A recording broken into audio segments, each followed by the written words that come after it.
Earlier in the day, I made some spiced apple cider, and sometimes you just can't drink it all, and I'm like, how else can I use this spiced apple cider? We're gonna do a spiced apple cider pork chop. Nothing goes better with pork chops than apples, but we're just gonna kick it up a notch. The first thing I'm gonna do is I'm just gonna put a little salt, a little bit of pepper, a little garlic powder. I'm just gonna put this pork chop down in this oil. You can hear it sizzling. I'm just gonna let this hang out for a little bit. I'm gonna cook it about 3 to 4 minutes, then I'm gonna flip it, and then we're gonna start adding the good stuff. I've got a cup of apple cider, spiced apple cider right here. All those great autumn flavors. It's got the cinnamon, the cloves, the allspice. We're just gonna give this a little flip. I don't wanna cook it too far.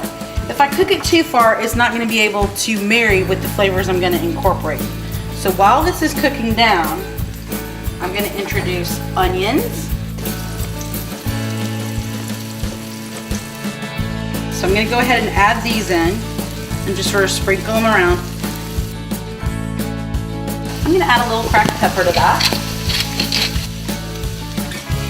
Now once I know that it's browned on the other side, I'm gonna incorporate 1 cup of the spiced apple cider. And I'm gonna turn up the heat so it kind of comes like to a boil and then bring it down to simmer. It helps reduce it and it almost glazes itself. I like to add a few fresh sprigs of thyme, and then when we finish it off with that beautiful thyme butter, it's all gonna come together. Happy little marriage of fall flavors. The longer we let it simmer, the softer the apples and the onions are gonna become, and the more glaze and more of a reduction we're gonna get on that yummy spiced cider. It is cooked perfectly. I'm gonna drizzle it with a little bit of this yummy apple cider that is reduced down. And I'm just gonna top it with some of that thyme butter.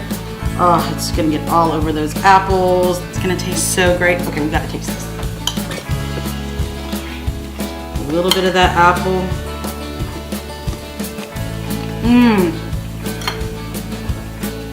The apple cider just makes that pork chop so moist and delicious.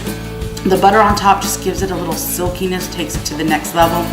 It's great.